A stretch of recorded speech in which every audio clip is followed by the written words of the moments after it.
Gospodin će reći. Ja ću prvo dve kratke, onda ću biti đavolji advokat, što inače jesam.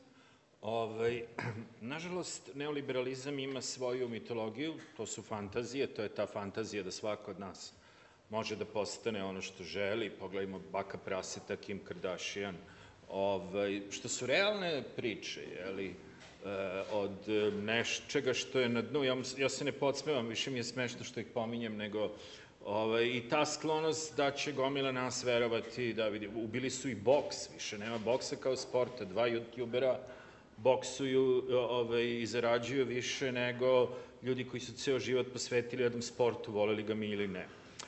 Druga, jako važna stvar, gde je meni opet pomogao neko, ovo što kaže profesor Ković sa strane, koliko je tragična situacija u Srbiji, dve stvari. Reč dekontaminacija, gde 2 Amerikanke su šokirane, koje sam ja upoznao krajem 90-ih. Ja i pominjem koga može da intervjuiše, do 97.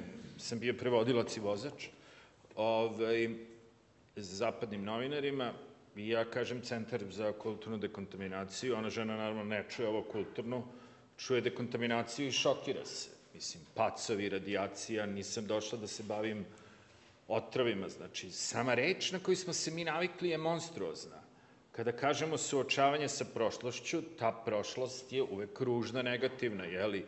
Ovde ima mnogo prošlosti, mislim, ali kada to je postalo, znači, Srbi su svedeni na Srebrenicu, jeli? Što je po meni sramna stranica naše istorije, možda i najsramnija. Ne govorim sad o preterivanju i ostalima stvarima, ali govorim na svođenju srpske istorije na Srebrenicu. Kad ste spomenuli to, baš sam teo da vas pitam kako vidite fenomen genocida u kontekstu globalizacije. Pa sad to bi nas odvelo predaleko, ja sam protiv reči genocid kao pojma, ona je na Balkanu genocidna reč, ona je brzo izvedena iz jednog partikularnog iskustva gde te 2 nacije, ja mislim da je ona tragična za Balkan, oblast Velikih jezera u Africi, ona ima smisla samo u situaciji kada osvetnički pokolj nije moguć, Jevreji više ne žive praktično u Nemačkoj, ona je strašna i jedini put da su mi nešto izbacili iz politike je bila kolumna, ja imam nekoliko tekstova u politici o tome, koja završava rečenicom genocid je genocidna reč. To je, znači, samo je pitanje kad će sledeći. Tako da ja mislim da tu reč treba kriminalizovati. Ne negiranje genocida, nego reč genocida. Ali ono zašto hoću da budem đavolji advokat i što me rastužuje i čini da ne mogu da budem veliki optimista u smislu ovog što je s pravom govorio profesor Ković, a to su 2 stvari, jedna je autošovinizam i jedna je autokolonijalizam, ali sad ću vam reći iz kog ugla. Autošovinisti kod nas uglavnom nisu plaćenici. Tragedija Srbije je što je autošovinizam proizvod našeg kulturnog obrazca. Sad ću vam reći u kom smislu. Ja sada govorim o kulturi autošovinizma, jednom setu stavova koji ohrabruje te ružne izraze koji nećete često čuti da jedna novinarka, lezbijska aktivistkinja želi da, kad su krenule one poplave u Obrenovcu, nestane cela Srbija i da nikad ne izađe sunce jer je ta zemlja homofobična, ili Petar Luković koji otprilike njegovim rečnikom svršava od sreće ovde samo kada neke poplave ruše kuće nekih siromašnih ljudi po Srbiji. Problem je da vi svuda ćete naći ljude koji iznose autošovinističke stavove. Austrija je dobar primer.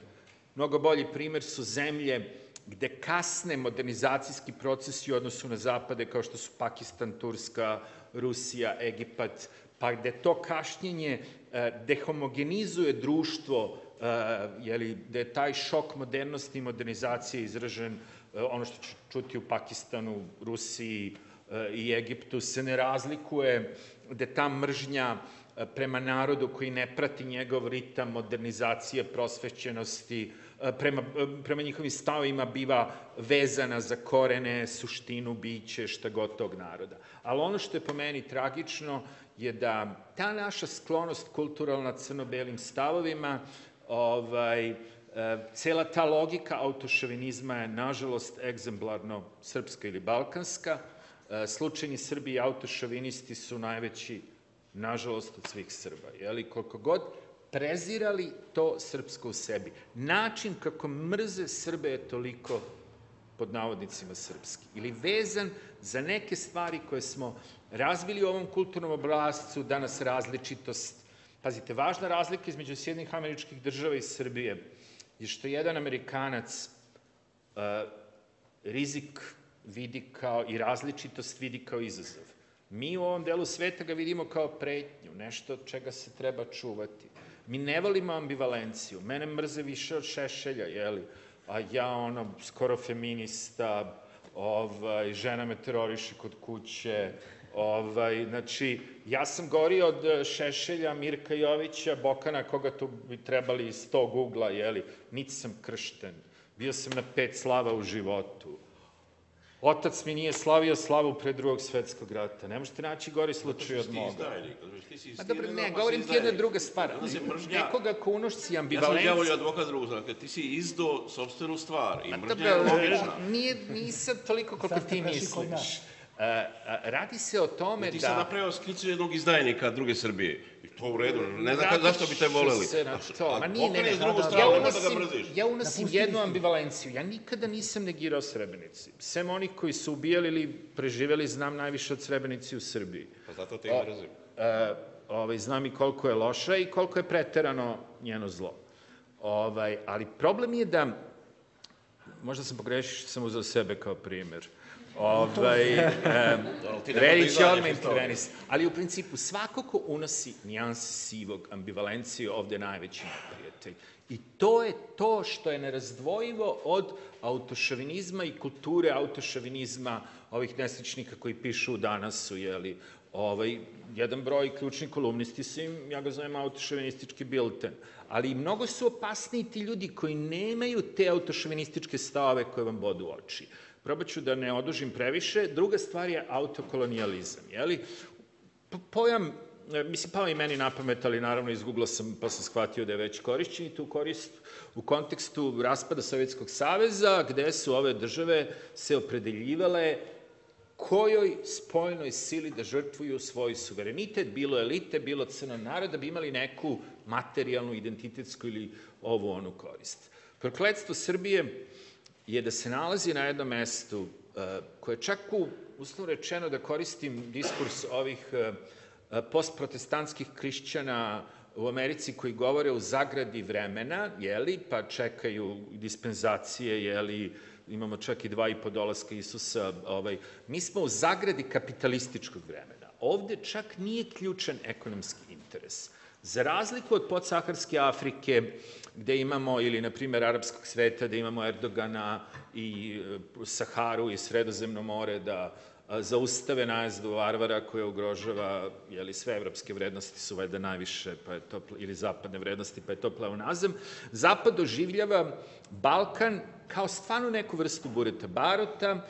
Balkanistički stereotip je posrbljen, srbizovan, ti odmratni, smrdljivi, krvoždeljni Balkanci, jeli, muškarci koji se ne tuširaju i koji jedu nožem meso jedva pečeno, više nisu Balkanci, nego su Srbi. I oni smatraju da taj region, odakle koji ih direktno ugrožava, kada se talasi ljudi i ostalog, jeli, za par sati stižu do Beča i drugih svetih i svetlih mesta zapadne istorije, njihova politika je, to je ono što je naša tragedija, posledično antisrpska, i zemlja je premrežena mrežom autokolonijalnih ili neokolonijalnih institucija. Tu je gomila volova, njihovi kuje na nivou ovoga, ali kad napravite dobru mrežu možete i konja da postavite. Sad ja ne bi se nadovezao na jednu metaforu gospodina Reljića, ali on je ubao suštinu, jeli? Samo je tu, ja mislim, ključna ta jedna situacija da kada imate jedan sistem, onda vama, kako se zove ovaj sad predsednik, sad sam mislim da se zove Ivan Đurić, kao onaj prethodni Ivan Đurić, predsednik takozvane inicijative mladih za ljudska prava. Znači, tu ima i pametnih ljudi, ali taj, na primer, glup ko drvo. Znači, tu ima i pametnih, i lepih, i glupih, i dobronamernih, ali manje plaćenika nego što mislite. I to je naša velika tragedija, jer uopšte svođenje Ja sam, na primjer, Vučićev koristan idiot i svi mi volonter. I svi mi koji smo na neki način korisni idioti i volonteri, mi smo zlata vredni. Ono, čim nas plate, to više nije to. Tako i u slučaju autošovinizma, jeli? Mislim, svako ko slobodno misli će biti nečiji korisni idiot. To je nekako neminovno, jeli? Slobodna misao vas vodi u razne strane, jeli? NATO pakt mene 90-ih, da se nadovežem na ovo što mi ovde imputira bivši moj urednik Reljić, a sada sa Leviatanom ili s kim god da sam, uopšte sad neću ulaziti u priču, izjednačen, svrstan, da ili ne, ali govorim vam da je slobodna misao opasna.